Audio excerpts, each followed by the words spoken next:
jërë ngeen jëf dal leen ak jàmm mbokku internetu info actubuzz comme xam naa niñ ko tiitaree gàmmu wala meeting politique ginnaaw boo xamante ni gis na lenn ci chefs religieux yi wala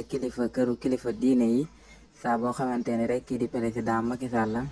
dem na fa ñu dégg des fois ay kàddu yoo xamante ni ay kàddu lay doon yoo xamante ni day naqari taalibe yi lool comme niñ ko gisee ni ki dem ba foofee ca Tiwaawoon waaye lu ko jiitu it kii di Serigne Bassirou Mbacké Abdou Khadir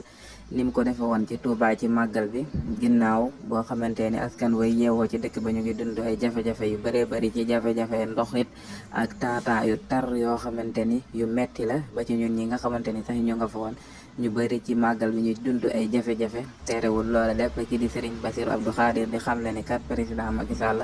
liggéey bi nga liggéey ci dëkk bi maanaam liggéey bu am solo la maanaam def nga 45 milliards ci dëkk bi ba waral na maanaam taataa ndox yi amatul wala wàññiku na loola lépp itam nga xamante ne naqari woon na taalibe yi lu bëree bëri comme ni ko taalibe yi di gise chaque jour toujours dañuy nekk ci ay jafe-jafe yoo xamante ne yu tar lay doon waaye day mel ni kilifa yi doon xam jafe-jafe yooyee ba ñoom saa boo xamante ne rek kii di président de la république wala ministre intérieur dem na ci ñoom toujours dañ koy taggal li nga xamante ni moom moo di ay maamam ak it di ko sant di ko gërëm ci loo xamante ni jamono boobee fekk na ñi di taalibe yi ñoo nga dund ay jafe-jafe dem ba ci Tiwaawoon mu am surprise ginnaaw boo xamante ni ñu bëri dégg nañ xalifa bi di xamle ni kat kii di ma Amadou Ba futur président loolee duñ ci wax ndax ki waxi kilifa la te it xalaatam la wax am na ci droit waaye bu ñu déggee kii di Serigne Mansour Sy Djamil nekk politicien bokk ci ñi dàqoon a contre kii di président Macky Sall dem bay génn di ko tagg ba mujjee di tuur ay rangoñ loolee jaaxal nañu bëri ci ñi nga xamante ni ñoo di askanu Sénégal ndax kat moom nee na kii di président Macky Sall maanaam kontaan na ci moom ci lim ko defal Tiwaawoon waaye itam askan bi ñu bëri di posé question ni est-ce que sëriñ bi loolee lay jooy est-ce que amul leneen loo xamante ni xew na te nit ñi xamuñu ko moo waral ay jooyam waaye nekkul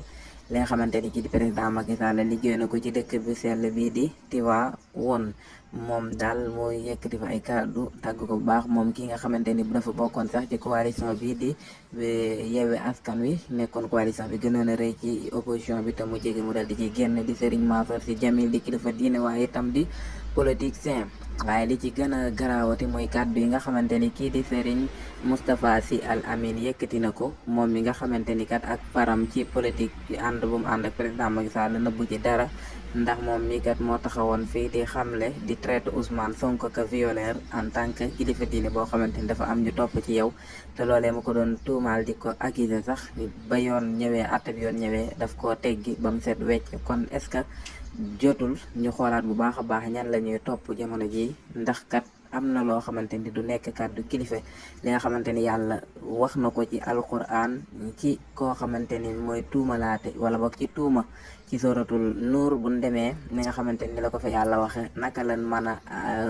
accepter ni diwkat dafa violé ñaati see dañoo war a daje loolu lépp yàlla wax ko mu leer naa ñu ci alxuraan waaye itam li nga xamante ni yàlla wax na ko ci ki nga xamante ni day tuumalaate ba tey ci suratul nuur kii tuumalaate njaalo kon bu fekkee dañuy dem ba kilifa diine taxaw publiquement àdduna bépp di la seetaan ngay wax naan un vulgaire violeur di ko wax di ko jëme ci kàddu koo xamante ni bu la gënul gënoo ko koo xamante ni bu la gën te jàng wala mu gën laa ragal yàlla gënoo koo ragal yàlla kon loolee day nekk loo xamante ni kat lu day waar la waaye kàddu yi nga xamante ni yëkkati na ko dem moom Serigne Moustapha Sy Al Amine ci kanam président Macky Sall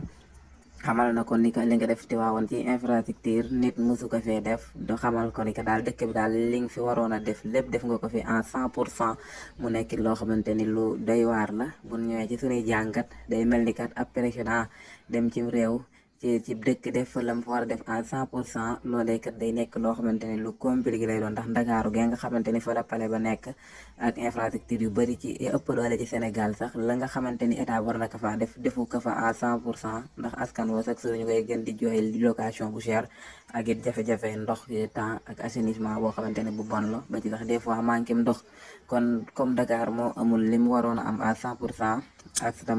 li nga xamante ni moom moo di Tiwaawoon. waaye itam yëkkati na fa ay kàddu moom Serigne Moustapha Sy mi donte ka waxu ko directement waaye itam xawoon na gaaruwaale ñi nga xamante ni ñooy opposition bi na dem na ba ko ni président Macky Sall Tiwaawoon buñ ko sañoon keneen doodu fi dugg ku dul yow. maanaam li mu waxee daal mooy mel na ni Tiwaawoon bëgguñu keneen di fa dugg ku dul moom président Macky Sall ci kàddu yi Serigne Moustapha Sy Al Amine. mu nekk loo xamante ni nag buñ ñëwee ci suñ jàngat dañoo war di xàmmee bu baax a baax li nga xamante ni mooy jataay politique yi ak jataay yi nga xamante ni jataay la pour sàkku yiw. ndax kat mën a woote gàmmu ngir màggal guddi yonante bi sallallahu alayhi wa sallam président de la république ñëw ngeen nekk fa di wax ay waxi politique di way doon candidat wala di way doon candidat. dañuy am mbégte baax ci kàddu yi nga xamante ni kii di Ousmane Sonko yëkkati woon na ko Touba biñ ko laajee ci wàllu politique mu ni bërëb yu mel nii du ma fi wax li nga xamante ni mooy politique. waaye seetlu na ni kii di président Macky Sall saa bu demee ci yenn bërëb yooyu rek faaw dinañ dégg kilifa gu wax politique wala moom président Macky Sall tax mu wax politique. Serigne Bass Abdou Khadir Mbacké liñ koy yëpp li ko yenn ñi yëpp di ko xam ne wax sax moom du junji wala boo ko musta wax sax duñ ko dégg mu wax mukk ci politique ay kiway di way falu wala li nga def fii nangam ak sàngam. mais dina wax daal comme wax yi ma waxoon ni def li nga waroon def ci ndox mi xañ na loolu la ko nit ñi jàmme. waaye am na kàddu yoo xamante nag yeggu fa te yaakaar nañ ni yëmbul yoonu murit sax ba yegg foofa ci kàddu yi. waaye fii daal démb dégg neen fa ay kàddu yoo xamante ni mënuñoo wax ni kàddu yi kuy woote guddi yonante bi la waaye kàddu yi politicien dëgg lañ fa dégg. kon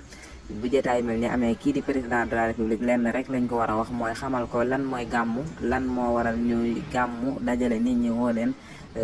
ngir màggal guddi yonante bi kan mooy yonante bi ban wàccuwaay la am ak it lan la ñu defal moom yonante bi sallallahu alayhi wa sallam. waaye itam xamal ko bu baax a baax itam ak koo xamante ni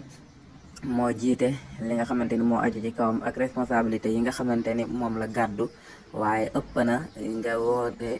bis bu mel nii ni gu màggal guddi yonante bi di fa wax loo xamante ni du lenn lu dul ay kàddu yi politique. jërë ngeen jëf Info-Actu Buzz loolu moo nekkoon seen jàngat ci li nga xamante ni xew na démb fële ca Tivaouane.